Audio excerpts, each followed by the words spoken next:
Järgmiseks on teie ees grupi Lyrical Jazz tantsijad.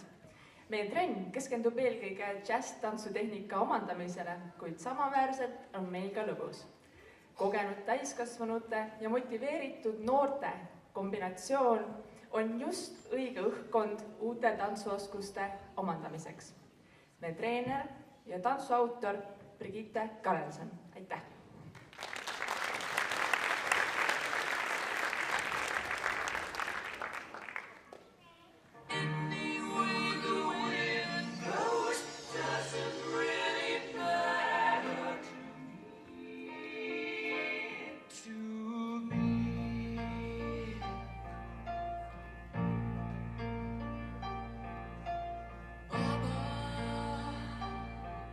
Just kill